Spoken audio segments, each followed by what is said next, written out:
بدءا من عام حزب الاتحاد المغربي للديمقراطيات الأستاذ جمال المنظري.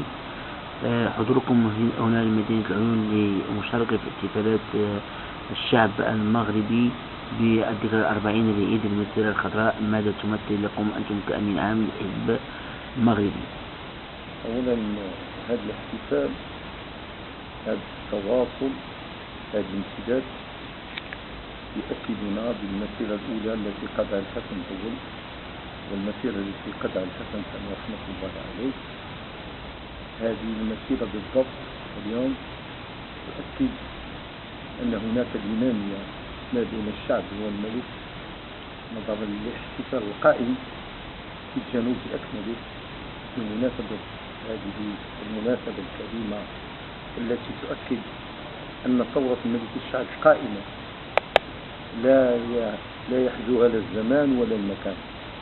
وفعلا نرى الآن في العيون وفي رحاب العيون هناك احتفال، أن الساكنة في انتظار حضور صاحب الجلالة للاحتفال بهذه المناسبة الكريمة التي تؤكد تلاحم الشعب مع الملك، وتؤكد على أن محمد السادس في إطار وفي استمرار من أجل التنمية المستدامة وفي أجل تلبية رغبات الساكنة، وكذلك التواصل معها وتلبية رغباتها والاستماع إليها. إن الآن ما تعيشه العيون وما تعيشه قلمية وما تعيشه الضخم من احتفالات في هذه المناسبة التي ستكون يوم 6/11/2015 تؤكد على أن سكان الجنوب وساكنة الجنوب في انتظار قدوم صاحب الجلالة إليه.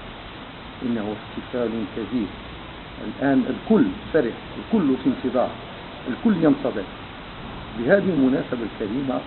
حزب الاتحاد المغربي للديمقراطية بشخص أمينه العام فإنه حضر قبل ذلك ب7 أيام من أجل أن يتواصل مع مناضليه ويؤكد لهم أن هذا الحزب أتى من أجل خدمة ثوابت البلاد ومن أجل التواصل مع الساكنة ومن أجل التحضير لهذه المناسبة الكريمة لكي يعرف الشعب المغربي لأن الحزب ليس مرتبط بالانتخابات فقط، ولكن مرتبط بكل المحطات التي تخدم ثوابت البلاد والتي تخدم وتلبي رغبات وطلبات وحاجيات الساكنة.